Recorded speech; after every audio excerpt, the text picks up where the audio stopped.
আসসালামু আলাইকুম। নতুন আরো একটি ভিডিও নিয়ে আপনাদের সবাইকে স্বাগতম জানাচ্ছি। আজকের এই টিউটোরিয়ালে আমরা দেখব কিভাবে আমরা কাস্টম সিএসএস ইউজ করতে পারি এলিমেন্টর থ্রুতে। কাস্টমাইজ সেকশন থেকে কিভাবে আমরা কাস্টম সিএসএস ইউজ করতে পারি সেটা আমরা অলরেডি ইতিমধ্যে জানি যারা ওয়ার্ডপ্রেস বেসিক করেছি। এখানে একটা বিষয় লক্ষণীয় যে আমরা যদি আজকের এই ক্লাসটা দেখতে চাই বা বুঝতে চাই তাহলে আমাদের অবশ্যই সিএসএস জানা থাকা লাগবে। আদারওয়াইজ কিচ্ছু বুঝবো না। ঠিক আছে?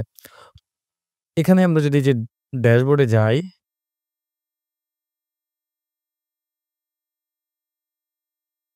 এরপর আমরা এখান থেকে এই এলিমেন্টরে যদি যাই, যাওয়ার পর এখানে আমরা দেখতে পাবো কাস্টম কোড নামের একটি অপশন আছে। এখানে দেখেন আমরা কাস্টম কোডটা এখানে আমরা ইউজ করতে পারবো। লাইক আমাদের অনেক ক্ষেত্রে এরকম হতে পারে যে আমাদের ওয়েবসাইটে অনেকগুলো কোড এড করার প্রয়োজন হতে পারে, হ্যাঁ? এখানে কিন্তু আমরা সেই কোডগুলো এড করতে পারবো বা রান করতে পারবো। তো কাস্টম কোড এড করার জন্য আমরা এখান থেকে এড নিউ বাটনে ক্লিক করব বা এড নিউ কাস্টম কোড এ বাটনে ক্লিক করব বা এই যে উপরে আমরা নিউ কোড দেখতে পাচ্ছি সেটা পাবো। তো আমরা এখানে দিতে পারি যে ধরেন এখানে আমরা দিলাম মেটা ট্যাগ বা গুগল ট্যাগ, হ্যাঁ? Google verification tag. তো গুগল ভেরিফিকেশন ট্যাগ আমরা এখানে বসিয়ে দিতে পারি একদম ডিরেক্টলি। তো দেখা যাচ্ছে যে আমাদের Google analytics, Google search console এগুলোর যে ভ্যালিডেশন কোড সেটা আমাদের এখানে প্লেস করা লাগতে পারে। তো সেই ক্ষেত্রে আমরা এখানে প্লেস করে দিব এবং আমাদের এই কোডটি একটা ওয়েবসাইটের কোন জায়গা থেকে কল করবে সেটা আমরা এখান থেকে ডিক্লেয়ার করে দিতে পারবো। লাইক আমাদের এই কোডটি কি হেডারে কল করতে চাচ্ছি, নাকি বডিতে কল করতে চাচ্ছি, নাকি বডির একদম শেষে কল করতে চাচ্ছি সেটা আমরা এখান থেকে সিলেক্ট করে দিতে পারবো, হ্যাঁ? এই যে এখানে আমরা দেখতে পাচ্ছি body start, body end. That means body end এর পরেই আমাদের এই কোডটি স্টার্ট হবে, হ্যাঁ? বা এই কোডটি প্লেস হবে। সো এখান থেকে আমরা সেটা দিয়ে দিতে পারি। এখানে ধরেন আমি এখানে এই যে এখানে কিন্তু আমরা স্ক্রিপ্ট দিতে পারি। এখানে কিন্তু মেক্সিমাম ক্ষেত্রে স্ক্রিপ্টই হবে। তো এখানে স্ক্রিপ্ট ইউজ করতে পারি। ঠিক আছে? তো এই টাইপের আমরা আমাদের যত কোড আছে সেগুলো কিন্তু এখানে বসিয়ে দিতে পারি, হ্যাঁ? এখানে আমি দিলাম ধরেন console.log তারপর এখানে আমি দিলাম hello elementor। ঠিক আছে? এরপর আমরা এটাকে পাবলিশ করলাম। পাবলিশে যখন আসতেছি তখন কিন্তু অ্যাজ ইউজুয়াল এই যে আমাদের এখানে কন্ডিশন চলে আসতেছে যে আমাদের এই কোডটা কি পুরো সাইট জুড়ে হবে? আই মিন পুরো সাইট জুড়ে রান হবে নাকি কোনো স্পেসিফিক পেইজে এই কোডটা রান হবে, হ্যাঁ? এতে কিন্তু আমাদের লাইফটা আরো অনেকটা ইজিয়ার করে দিবে। দেখা যাচ্ছে যে আমরা এরকম কোনো কোড ইউজ করতে চাইলাম, যেই কোডটা আমাদের স্পেসিফিক পেইজেই দেখাবে, হ্যাঁ? বা স্পেসিফিক পেইজেই আমাদের কিন্তু ওই কোডটা লাগবে। বাট মেক্সিমাম ক্ষেত্রে হয় কি যে আমরা যদি কোনো প্লাগইনের থ্রুতে কোড রান করি বা আমরা যদি ডিরেক্টলি আমাদের থিমে কোড পেস্ট করি তাহলে সেই ক্ষেত্রে যে সমস্যাটা হয় সেটা হচ্ছে যে অন্যান্য পেজেও ধরেন আমার একটা পেজে এই কোডটা দরকার কিন্তু অন্যান্য পেজে এই কোডটার দরকার নেই। তাও এই কোডটার আমাদের অন্যান্য পেজে রান হয়ে যায়, হ্যাঁ? সেটার সমস্যার সম্মুখীন আমরা অনেকেই হই। এটার জন্য কিন্তু যেই কাজটা হয় যে ওয়েবসাইটটা স্লো হয়, হ্যাঁ? আননেসেসারি কোডগুলো আমাদের যেই পেজে যেই কোডগুলো দরকার নেই সেগুলো যদি এই পেজে রান হয় তাহলে সেক্ষেত্রে কিন্তু আমাদের ওয়েবসাইটটা স্লো হয়, হ্যাঁ? এই আননেসেসারি কোড রিমুভ করার জন্য আমাদের এই কন্ডিশনটা অনেক কাজে লাগবে। আমরা এখানে দিয়ে দিতে পারি যে আমাদের স্পেসিফিক পেজের জন্য এই কোডটা কিনা, হ্যাঁ? বা এটা এন্টায়ার সাইটের জন্য কিনা। তো এই কন্ডিশনগুলো কিভাবে কাজ করে এটা অলরেডি আপনারা জানেন। এগুলো নিয়ে আমরা এর আগে ভিডিও দেখেছিলাম। তো আশা করি যারা পূর্বের ভিডিওগুলো দেখেছেন তারা এই কন্ডিশনের পার্টটা বুঝতে পেরেছেন। তো আমরা এখন এখান থেকে সেভ অ্যান্ড ক্লোজ দিয়ে দিব। তো এখানে আমরা মূলত সব ধরনের কোডই রান করতে পারবো, হ্যাঁ? তো যদিও আমরা এটা ইউজ করি না, হ্যাঁ? আমার ক্ষেত্রে আমি এটা ততটাও ইউজ করি না। বাট আপনাদের ক্ষেত্রে যারা বেসিক জানেন, হ্যাঁ? যাদের ক্ষেত্রে এরকম হয় যে কাস্টম কোড ওভাবে জানেন না বা কোড দিয়ে কিভাবে ডেভেলপ করতে হয়, হ্যাঁ? সেই ক্ষেত্রে জানেন না বা কোড দিয়ে কিভাবে ডেভেলপ করতে হয় সেই জিনিসটা জানেন না। সেই ক্ষেত্রে আপনাদের এটার অনেক প্রয়োজন পড়বে, হ্যাঁ? আননেসেসারি আপনার দেখা যাচ্ছে যে প্লাগইন আর ইনস্টল করা লাগবে না। আপনি এলিমেন্টর থ্রুতেই হেডারে যদি কোনো কোড বসানো লাগে, ফুটারে যদি কোনো কোড বসানো লাগে সেটা আপনারা বসিয়ে দিতে পারবেন। বা এখানে আপনারা চাইলে সিএসএস টা ইউজ করতে পারবেন, হ্যাঁ?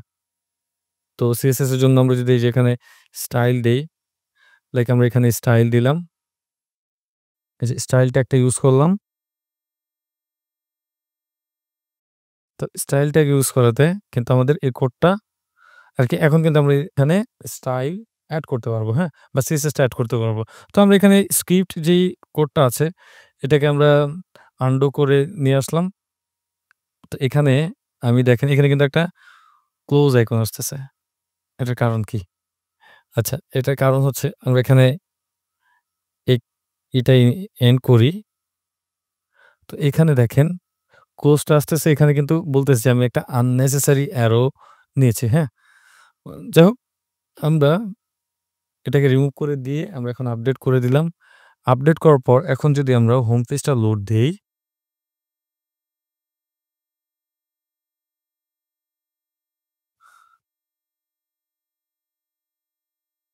আমরা এখান থেকে ইন্সপেক্ট এ যাই।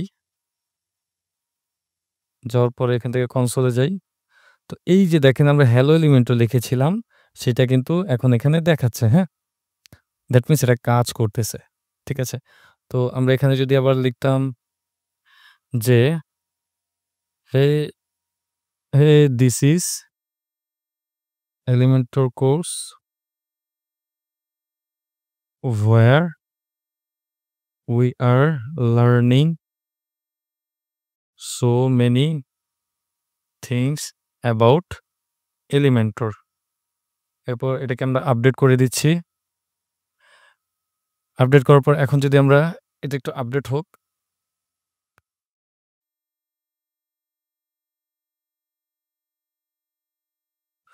তো এটা আপডেট হওয়ার পর এখন যদি আমরা এই পেজটাকে রিলোড দেই, তাহলে কিন্তু দেখতে পাবো এখানে টেক্সটটা চেঞ্জ হয়ে যাবে, হ্যাঁ? সেই যে দেখেছেন আমরা যেই টেক্সটটা দিয়েছি যে, "Hey, this is Elementor course where we are learning so many things about Elementor." So এই টেক্সটটা কিন্তু এখানে দেখাচ্ছে, হ্যাঁ? দ্যাট মিনস আমাদের এই কোডটা কাজ করতেছে। আমরা যদি যে হেডে যাই, এখান থেকে যদি হেডে যাই দেখি এখানে আমরা কোডটা দেখতে পাই কিনা। যেহেতু আমি এখানে কনসোল রান করেছি that's why I don't think এখানে দেখাবে সেটা। তো এখানে স্ক্রিপ্ট, হ্যাঁ, এই যে দেখাচ্ছে দেখছেন? এই যে আমাদের এটা হচ্ছে হেড। আমরা যদি একটু উপরে এটা একটু বড় করি, দেখেন এটা কিন্তু আমাদের হেড ট্যাগ, হ্যাঁ? এই হেড ট্যাগের ভেতরে আমরা যদি এই যে একটু নিচে খেয়াল করি, দেখেন আমাদের এই কোডটা হেড ট্যাগের ভেতরে রান হয়েছে। আমরা যদি এখান থেকে বডি স্টার্টে সিলেক্ট করে দ্যাট মিনস এই যে লোকেশনটা বডি স্টার্টে দিলাম, দেওয়ার পর আমি এখন যদি এখান থেকে আপডেট করি,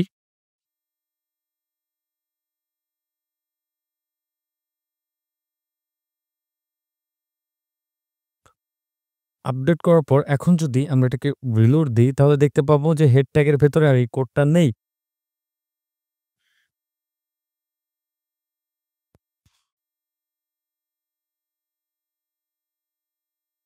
তো দেখেন এখানে কিন্তু আমরা আর ওই কোডটা পাবো না। এই যে আমরা যদি এখন যাই এখান থেকে, এখানে আমরা ওই কোডটা আর পাবোই না। ঠিক আছে? কারণ কি? কারণ আমরা ওকে বলে দিয়েছি যে তুমি এটা বডির শুরুতে এই কোডটা নিয়ে যাও। তো আমরা এই যে বডির শুরুতে বা বডি স্টার্টে যেহেতু আমরা এখান থেকে সিলেক্ট করে দিয়েছি দ্যাটস ওয়াই দেখেন এই যে বডি ট্যাগের ভেতরে একদম শুরুর দিকে কিন্তু এই স্ক্রিপ্টটা রান হচ্ছে, হ্যাঁ? সো এখানে দেখতে পাচ্ছেন? আচ্ছা এইটা না। সো এখানে আমি দেখতে পাচ্ছি না। এখানে যদি যাই, হ্যাঁ, এই যে দেখতে পাচ্ছেন? যে বডির শুরুতেই কিন্তু আমাদের এই কোডটা রান হয়েছে। ঠিক আছে? স্ক্রিপ্ট ট্যাগের আন্ডারে। তো আমি যেভাবে কোডটা দিয়েছিলাম সেভাবে কিন্তু এখানে রান হচ্ছে। রাইট? তো এই ছিল বিষয়। আমরা যদি একদম এখান থেকে যদি আমরা বডি এন্ড দেই, ঠিক আছে? এরপর আমরা বডি এন্ড দিয়ে যদি আমরা আপডেট করি তাহলে কিন্তু এটা একদম লাস্টের দিকে আপডেট হবে। ঠিক আছে? সো I hope so এই বিষয়টা আপনারা বুঝতে পেরেছেন। তো আমরা এটাকে কেটে দেই। এখন যদি আমরা এই কাস্টম কোডে যাই, যাওয়ার পরে দেখতে পাবো এখানে আমাদের এই কোডটা সেভ হয়ে গিয়েছে, হ্যাঁ? তো এখানে কিন্তু এই কোডের লিস্টটাও দেখাবে। এখানে আমরা এরকম হতে পারে যে আমরা একেকটার জন্য লাইক একটা স্পেসিফিক ডিজাইনের জন্য বা একটা স্পেসিফিক সেকশনের জন্য বা একটা স্পেসিফিক কাজের জন্য আমরা কোড রান করতেছি, হ্যাঁ? এরকম ১০-১২ টা স্পেসিফিক কাজের জন্য ১০-১২ টা আলাদা, আলাদা কোড রান করতেছি। সেই ক্ষেত্রে কিন্তু আমাদের অনেকটা হেল্প হবে। আমরা এখানে সিম্পলি আসলেই আমরা বুঝতে পারবো যে কোন কোডটা কিসের জন্য। লাইক আমি এখানে যদি Google ভেরিফিকেশন এর কোডটা রাখতাম, হ্যাঁ? লাইক এখানে আমরা দেখলেই বুঝতে পারবো যে হ্যাঁ, এই কোডটা Google ভেরিফিকেশন এর জন্য এবং এই কোডটা কোথায় রান হয়েছে এখান থেকে আমরা সিম্পলি দেখতে পাবো এবং এটা যে কন্ডিশনটা সেটাও কিন্তু আমরা এখান থেকে দেখতে পাবো। ঠিক আছে? তো এটা অনেক হেল্পফুল। তো আমরা এখান থেকে চাইলে CSS টাও রান করতে পারি স্টাইল এর থ্রুতে। আমরা এখান থেকে আরেকটা জিনিস দেখি সেটা হচ্ছে অ্যাডভান্স CSS, হ্যাঁ? এই যে এখান থেকে যাই অ্যাডভান্স CSS এটা কি আবার অ্যাডভান্স ট্যাবের মধ্যে আমরা CSS কাস্টম CSS এড করার অপশন পাবো। তো আমরা সেটা আপনাকে দেখাচ্ছি এবং কিভাবে কাজ করে সেটাও দেখাচ্ছি, হ্যাঁ? এই কাস্টমাইজারে আমরা এখানে আমরা এই যে কাস্টমাইজার দেখেছিলাম না? যারা WordPress বেসিকটা দেখেছিলাম তারা অলরেডি কাস্টমাইজ সম্পর্কে জানি বা এই কাস্টমাইজার সম্পর্কে জানি যে এখান থেকে আমরা কিভাবে CSS এড করতে পারবো। সেম একই ওয়েতে আমরা এই এলিমেন্টর আন্ডারে CSS রান করতে পারবো, হ্যাঁ? তো এই যে এখানে কিন্তু আমরা এখানে কিন্তু শুধুমাত্র CSS রান করতে পারবো। সো এটা নোট করবেন। এখান থেকে আমরা এই যে ধরেন এই ট্যাগটা বা এই উইজেটটা আমরা সিলেক্ট করলাম। করার পরে আমরা অ্যাডভান্স ট্যাবে ক্লিক করলাম। ক্লিক করার পর আমরা যদি একটু নিচে যাই, এখানে আমরা দেখতে পাবো কাস্টম CSS নামের একটি অপশন আছে। ঠিক আছে? এটা কিন্তু আগে ছিল না। আমাদের এলিমেন্টর ফ্রি ভার্শনে কিন্তু আমরা এই জিনিসটা দেখতে পাবো না। ঠিক আছে? তো এইখানে আমরা ধরেন এই উইজেটটার জন্য বা এই টাইটেলটার জন্য আমরা যদি স্পেসিফিক কোনো CSS এড করতে চাই, তাহলে কিন্তু আমরা সেটা এখানে করতে পারবো। আই হোপ আপনারা এই জিনিসটা বুঝতে পারছেন। তো ধরেন আমি এখানে একটা বিষয় আপনাদেরকে দেখাই। ধরেন আমি এখানে এইটা নিলাম। নেওয়ার পরে আমি এটাকে ধরেন সেন্টার অ্যালাইন করলাম। করার পরে আমি এটাকে একটু কালারটা দেই। এখান থেকে আমি একটু ফন্ট সাইজটা দেই। ঠিক আছে? তো দেওয়ার পর এটাকে আমি দিলাম। সো দেওয়ার পর আমি যদি এখন এখানে এটার একটা ক্লাস দিব। সো ক্লাস কিভাবে দেয়? এই যে আমরা অ্যাডভান্স এ যাওয়ার পর এখানে আমরা দেখতে পাবো যে CSS classes, CSS IDs. That means আমরা এই স্পেসিফিক উইজেটের জন্য আমরা এখান থেকে আইডি এবং ক্লাসেস এড করতে পারবো এবং সেই ক্লাসটা ধরে আমাদের CSS টা রান করতে পারবো বা মডিফাই করতে পারবো। তো আমি এখানে একটা ইউনিক ক্লাস দিলাম যেই নামে আমার এই শুধুমাত্র এই রিলেটেড যত টেক্সট আছে সেগুলো আমি এড করতে চাচ্ছি, হ্যাঁ? লাইক এমন হতে পারে যে আমরা একটা জিনিস স্টাইলিং করলাম। স্টাইলিং করার পরে আমরা সেই জিনিসটাই আমাদের ওয়েবসাইটের বিভিন্ন জায়গায় সেই একই স্টাইলটা আমাদের প্লেস করা লাগতে পারে, হ্যাঁ? সেক্ষেত্রে আমরা এখানে কি করব? সিম্পলি জাস্ট এই ক্লাসটা ধরবো, ধরলেই হয়ে যাবে, হ্যাঁ? এবং কিছু, কিছু জিনিস এরকম আছে যেগুলো আসলে এলিমেন্টরে নাই। সো সেই ক্ষেত্রে আমাদের এই স্টাইলিং গুলো করার জন্য আমাদের অবশ্যই CSS এর কাজ করার প্রয়োজন হয়। সবকিছু যদি একটা প্লাগইনে বা একটা বিল্ডারে থাকতো তাহলে তো হতই। তাহলে আর প্রোগ্রামারদের বা কোডারদের আর কোনো দামই থাকতো না, হ্যাঁ? সো যাই হোক কোনো জিনিসই পারফেক্ট না। দ্যাটস ওয়াই এই এলিমেন্টও পারফেক্ট না। আর এই পারফেক্ট না বিধায় আমাদেরকে কোড করার প্রয়োজন হয়। ঠিক আছে? সো আমরা এখানে CSS টা এড করতে পারবো। তো দেখা যাচ্ছে আমি এটার একটা ক্লাস দেই। ক্লাসটার নাম দিলাম ধরেন এখানে আমি এই ক্লাসটার নাম দিলাম টেক্সট স্ক্রল। পরে এখানে আমরা দিলাম অ্যানিমেশন, হ্যাঁ? তো এই নামের ক্লাসটা দিলাম। দেওয়ার পরে আমি এখন এটার CSS এড করব। ঠিক আছে? লাইক আমি এখানে চাচ্ছি যে এই টেক্সটটা রাইট থেকে লেফটে যাবে, স্ক্রল করে যাবে এবং এটা কন্টিনিউয়াস প্রসেসে হবে। তো জিনিসটা অনেক মজা হবে। আমরা যদি এটা অ্যাচিভ করতে পারি তাহলে অবশ্যই জিনিসটা মজা হবে। আপনারা দেখবেন এবং নতুন একটা জিনিসও শিখতে পারবেন যে আসলে এগুলো কিভাবে ইমপ্লিমেন্ট করে, হ্যাঁ? আমি আ এটার সাইজটা একটু বড় করে দিলাম। এরপর আমরা অ্যাডভান্স এ চলে গেলাম।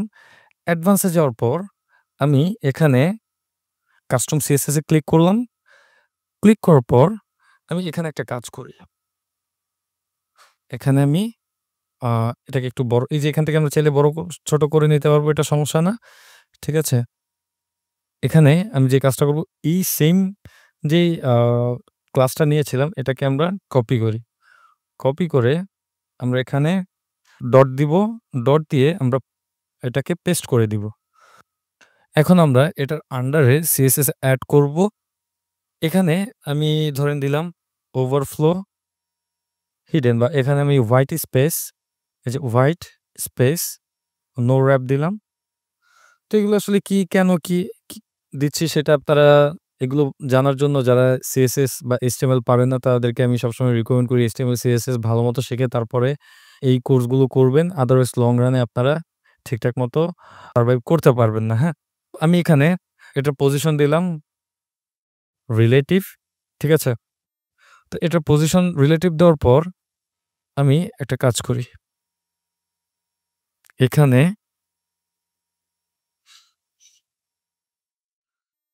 এই ক্লাসটা আবারও নেই। নেওয়ার পর এখানে আমরা আরেকটা ক্লাস নেই। যেমন আমরা এখান থেকে দেখি যে আসলে কি ক্লাস নেওয়া যায়। ঠিক আছে?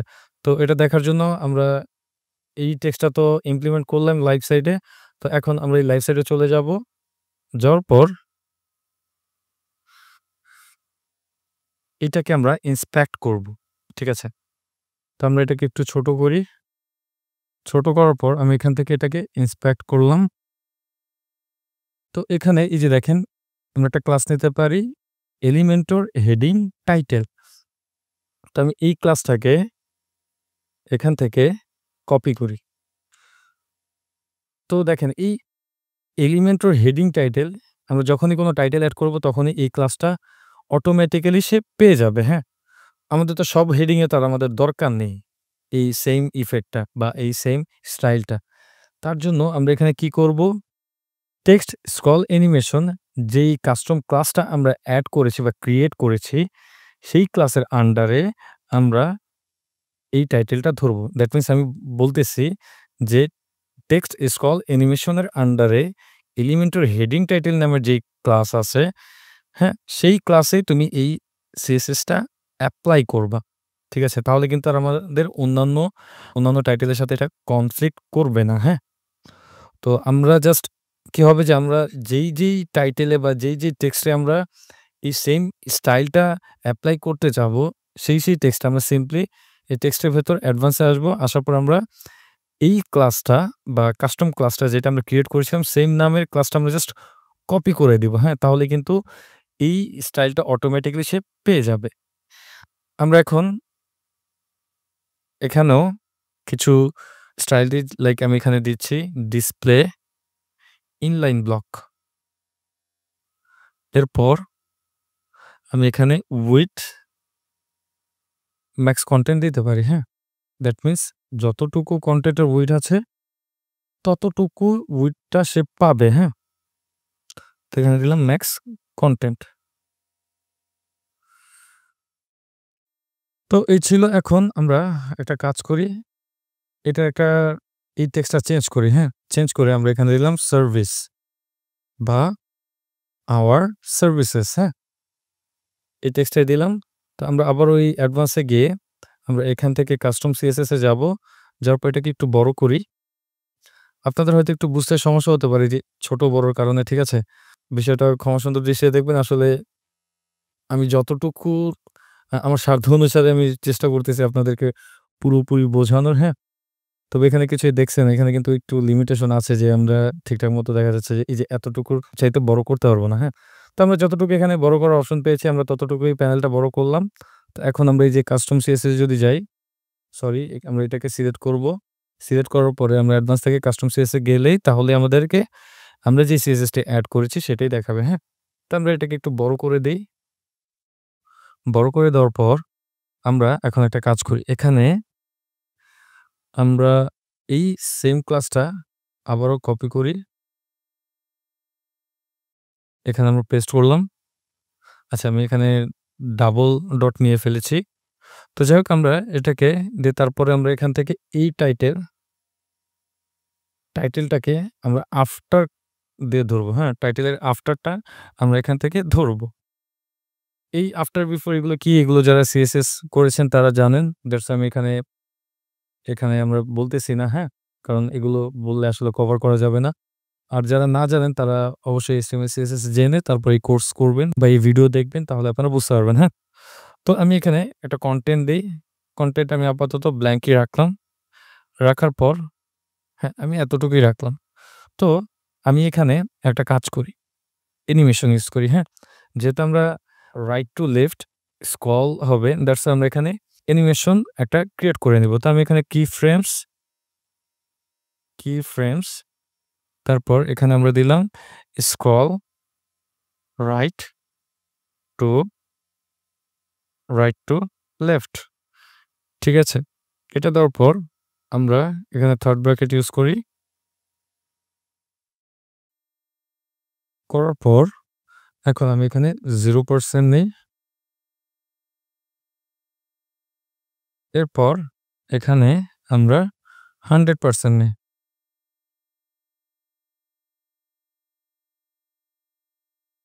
তো 0% 100% নেওয়ার পর আমি এখন এই 0% আমরা দিব ট্রান্সফর্ম। তারপর এখানে কোলন দিব। তারপর এখানে দিব ট্রান্সলেট এক্স। এরপর আমরা এখানে 0 দিলাম। ঠিক আছে? এই সেম জিনিসটাকে আমরা কপি করি। কপি করে এখানে আমরা এটাকে 100 বা -50 বা এখানে আমরা 100% দিয়ে দেখি। তারপর আমরা অ্যাডজাস্ট করে নিব, সমস্যা নেই। ঠিক আছে? এইটা আসলে কি? যে এখানে আমি বলতেছি যে 0% এ কিরকম বিহেভ করবে ট্রান্সলেট এক্স 0% থাকবে এবং যখন 100% আসবে তখন সে এখানে ট্রান্সলেট এক্স বা এক্স এক্সিস 100% রাখবে, হ্যাঁ? এই ছিল বিষয়। এখন আমরা একটা কাজ করি। এখানে আরো কিছু বিষয় দেওয়ার আছে, যেমন আমরা এখানে তো এই অ্যানিমেশনটা ক্রিয়েট করেছি। এটা কিন্তু এখনো এপ্লাই করিনি। তো আমরা এটাকে এপ্লাই করব। এপ্লাই কোথায় করব? আমরা করব এই যে টাইটেলের এখানে আমরা এটাকে এপ্লাই করব, হ্যাঁ? তো আমি এখানে অ্যানিমেশন দিয়ে তারপরে আমরা যেই নামে অ্যানিমেশনটা ক্রিয়েট করেছিলাম সেই নামটা এখানে কল করব। দেখেন অলরেডি সাজেস্ট করতেছে, হ্যাঁ? তো কল করার পর আমি এখন এখানে কত সেকেন্ডের জন্য এখানে আমরা দিতে চাচ্ছি, লাইক আমি এখানে চাচ্ছি 15 সেকেন্ডের জন্য দিতে। ঠিক আছে? তো দেখেন অলরেডি কিন্তু অ্যানিমেশন শুরু হয়ে গিয়েছে। দেখেছেন এই যে টেক্সটে যদি খেয়াল করেন অলরেডি অ্যানিমেশন শুরু হয়ে গিয়েছে, হ্যাঁ? তো আমরা এটা দেওয়ার পরে এখানে দিব লিনিয়ার, দ্যাট মিনস এটা লিনিয়ার অ্যাক্সিস এ আমাদের এটা রান হবে। তো দেখেন এখন কিন্তু অনেক সুন্দর মতো যাচ্ছে, দেখছেন? এবং এটা অনবরত চলতে থাকবে। দ্যাটস হোয়াই আমরা এখানে ইনফিনিট লিখব, ঠিক আছে? ইনফিনিট। এখন এটাকে ক্লোজ করে দিলাম। তো দেখেন অনেক সুন্দর লাগতেছে, রাইট? এখন কিন্তু কন্টিনিউয়াসলি এটা চলতে থাকবে। তো আমরা এখানে কিন্তু আমরা চাচ্ছিলাম কোনটা বলেন তো? রাইট টু লেফট আসছে। কিন্তু এখানে কিন্তু লেফট টু রাইট চলে যাচ্ছে, হ্যাঁ? তো দ্যাটস হোয়াই আমরা এখানে কি করব? এখানে আমরা দেখি আসলে কতটুকুতে যাবে। এখানে আমরা ট্রান্সলেট এক্স মাইনাস দেই, হ্যাঁ? মাইনাস যদি দেই তাহলে সে 0 টা শুরু করবে রাইট সাইড থেকে এবং এই লেফট সাইডে সে 100 টা কাউন্ট করবে। এই ছিল বিষয়। এখন দেখেন এখানে কিন্তু তাও অনেকটা কাজ আছে এখনো, হ্যাঁ? তো এইটাকে এই যে আমাদের দেখেন এখন কিন্তু এটা এতটুকু এসে তারপর কিন্তু একটা ধাক্কা খাচ্ছে। কারণ কি? কারণ এই যে আমরা যে আফটার যে টেক্সটটা এখানে কিন্তু আমরা কোনো আফটার টেক্সট দেই নাই, হ্যাঁ? আমরা যদি এই সেম টেক্সটটাই রাখতে চাই তাহলে এখানে আমরা আফটারে ধরে এই যে আওয়ার সার্ভিসেস এটা লিখে দিব। ঠিক আছে? তো এখানে একটু স্পেস দিতে পারি। দেখেন এটা কিন্তু একদম লেগে গেছে। তো দ্যাটস আমরা এখানে একটা স্পেস দেই। ঠিক আছে? তাহলে কিন্তু এই দেখেন আর সেটা লাগতেছে না, হ্যাঁ? এই ছিল বিষয়। এখন আমরা এখানে ওভারফ্লো হিডেন দিয়ে দিতে পারি। এখানে আমরা বলতেছি ওভারফ্লো হিডেন। তো দেখেন এখন কিন্তু এটা কন্টিনিউয়াসলি কাজ করতেছে, হ্যাঁ? দেখছেন? লেফট সাইড থেকেও কিন্তু সেটা পাচ্ছে। তো আমরা এখান থেকে চাইলে এটার প্যাডিংটাও সেট করে দিতে পারি, হ্যাঁ? লাইক আমরা এখানে বলে দিচ্ছি যে এখানে প্যাডিং 20 পিক্সেল হবে। বা এখানে 50 পিক্সেল হবে, হ্যাঁ? তো দেখেন একটার পর একটা কিন্তু স্পেস অলরেডি চলে এসেছে। দেখছেন? তো আমরা যদি এখানে স্পেসটা যে এখন যদি রিমুভও করে দেই, তাহলে কিন্তু একটা আরেকটার সাথে লেগে থাকবে না। ঠিক আছে? এর আগে আমি জাস্ট একটা ট্রিকস ইউজ করেছিলাম, জাস্ট স্পেস দিচ্ছি। বাট এখানে যদি আমরা প্যাডিং দেই তাহলে কিন্তু জিনিসটা আরো প্রফেশনাল হবে। তো এই ছিল বিষয়। এখন আমরা এটাকে সেন্টার অ্যালাইন তো করাই আছে। তো এখন আমরা এটার টেক্সটের কালারটা চেঞ্জ করে দিতে পারি, হ্যাঁ? তো টেক্সটের কালারটা যদি আমরা চেঞ্জ করি তাহলে আরো অনেক সুন্দর দেখা যাবে। লাইক আমরা এখানে দিলাম F2, F2, F2 সাদার মধ্যেই রাখতেছি। তাহলে কি হবে দেখেন? মনে হচ্ছে যে ব্যাকগ্রাউন্ডেই টেক্সটটা রান হচ্ছে। ঠিক আছে? এই ছিল একটা বিষয়। আমরা একটু দেখি এখানে কোনো কিছু বাদ দিয়েছে কিনা। হ্যাঁ, এখানে সবকিছু ঠিকঠাক আছে। তো এই ছিল বিষয়। আমরা এভাবে আসলে CSS টা এখানে এড করতে পারবো। দেখেছেন আমরা কত প্রফেশনাল ভাবে CSS টা কিন্তু এখানে এড করে ফেলতে পারতেছি, হ্যাঁ? তো আমরা যদি এখন এই CSS টাকে এখানে নিয়ে আমরা এটাকে এখান থেকে কাট করে নিলাম। এখান থেকে আমি এটাকে একটু ছোট করি। তো এখানে দেখেন এখানে আমরা এটাকে ফুল উইডথ না নিয়ে আমরা এখানে বক্সড কনটেন্ট হিসাবে নিলাম। আর এই টেক্সটটাকে আমরা সেন্টার অ্যালাইন করে দিলাম, হ্যাঁ? তো সেন্টার অ্যালাইন করার পর এখন যদি আমরা এই CSS টা প্লেস করি দেখেন আরো সুন্দর লাগবে কিন্তু। দেখছেন? একদম সেন্টার অ্যালাইন এ কিন্তু এটা রান হবে, হ্যাঁ? তো এই ছিল একটা বিষয়। এখন এখানে আমরা একটা কাজ করি। এটাকে আমরা চাইলে আরো বড় করে দিতে পারি। ঠিক আছে? তো আমরা এখানে লিনিয়ার দিয়ে তারপর ইনফাইনাইট টা দেখি ঠিক আছে কিনা, ইনফাইনাইট টা দিয়েছিলাম কিনা। তো দেখেন এখন কিন্তু এটা কন্টিনিউয়াসলি চলতেছে। আমরা এখানে ইনফিনিট টা দিয়েছি, হ্যাঁ? তো আমরা যদি এই সেম CSS টা এখান থেকে ধরেন আমি পাবলিশ করে দিলাম। পাবলিশ করার পর আমরা এখানে নিউ কোডটা রান করলাম। ঠিক আছে? তো নিউ কোড রান করার পর আমি এখানে বললাম যে left to right scrolling animation for title or text. Hmm? এরপর এখানে আমরা যে কাজটা করলাম, যেখানে স্টাইল দিয়ে যে স্টাইল ট্যাগটা নিলাম, নেওয়ার পরে আমরা এই কোডটা এখানে রান করে দেখি যে আসলে কাজ করে কিনা, হ্যাঁ? তো এখন যদি আমি এখানে পাবলিশ করে দেই, এখানে আমি বলে দিচ্ছি এন্টার সাইট, অথবা আমি এখানে সিঙ্গুলার সাইটও দিয়ে দিতে পারি। তো আমি এখানে এন্টার সাইটটা দিলাম। দেখেন আমাদের কিন্তু এই কোডটা সবগুলো পেজের দরকার নেই, হ্যাঁ? জাস্ট এই যে এইটার ক্ষেত্রে কিন্তু আমরা সিলেক্ট করে দিতে পারি যে তুমি এটা সিঙ্গেল পেজে এপ্লাই হবা নাকি পুরো ওয়েবসাইট জুড়ে এপ্লাই হবা, হ্যাঁ? তো এখানে আমি এই যে দেখেন ট্যাগটা যেহেতু এটা CSS এবং ইনলাইন CSS টা বেশি পাওয়ারফুল, দ্যাটস ওয়াই আমরা এখানে হেডিং ট্যাগের আন্ডারে আমরা এই স্টাইলটা এড করব, হ্যাঁ? তো এই যে দেখেন এখন কিন্তু এটা রান হচ্ছে, রাইট? এই যে আমরা রিলোড দিলাম। রিলোড দেওয়ার পর আমরা দেখতে পাচ্ছি যে এখানে কিন্তু CSS টা কাজ করতেছে। ঠিক আছে? তো আমরা এখন এই যে ইন্সপেক্ট এ যাই, যাওয়ার পরে দেখি যে এই কোডটা কোথায় রান হলো। তো এই যে আমরা এখান থেকে হেডারে গেলাম, যাওয়ার পর এই যে দেখেন এখানে আমরা স্টাইলসটা খুঁজি। স্টাইল ট্যাগের মধ্যে কিন্তু আমরা খুঁজে পাবো। এই যে দেখেন এখানে কিন্তু স্টাইল ট্যাগের মধ্যে আমরা আমাদের CSS টা দেখতে পাচ্ছি। সো দেখেন এরপরে কিন্তু আমাদের অনেকটা সহজ হয়ে গেল যে আমাদের যদি কোনো মডিফিকেশন এর প্রয়োজন পড়ে তাহলে কিন্তু আমরা এখান থেকে করে নিতে পারবো, হ্যাঁ? লাইক এখান থেকে আমরা এখন যদি এলিমেন্টরে যাই, যাওয়ার পর এখানে কাস্টম কোডে ক্লিক করি, তাহলে কিন্তু আমরা এখানে ২ টা কোড দেখতে পাবো এবং ১ম কোডটা দেখেই আমরা বুঝতে পারবো। আমরা যদি ৬ মাস ১ বছর পর বা ইন ফিউচারে শুধু আমরা না, দেখা যাচ্ছে অন্য কোনো ডেভেলপারও যদি আসে তাহলে এটা দেখলেই কিন্তু বুঝতে পারবে যে হ্যাঁ, এই ট্যাগটা বা এই টেক্সটটা বা এই কোডটা, ঠিক আছে? সো এই পুরোটাই কিন্তু আমাদের করা হয়েছে কি বলে যে স্ক্রলিং অ্যানিমেশনের জন্য। সো আই হোপ এটা আপনাদের এখন আর তেমন একটা খোঁজাখুঁজিও করা লাগবে না। এখানে আসলেই আপনারা বুঝতে পারবেন, হ্যাঁ? এখানে আসলেই দেখে নিতে পারবেন। তো এইভাবেই আসলে আমরা আমাদের কাজগুলোকে আরো সহজে এবং আরো প্রফেশনাল ওয়েতে করে নিতে পারি, হ্যাঁ? তো এই ছিল আজকের বিষয়। আশা করি ভিডিওটি বুঝতে পেরেছেন। ভিডিওটি যদি ভালো লেগে থাকে অবশ্যই like, comment, share and subscribe করবেন। আসসালামু আলাইকুম।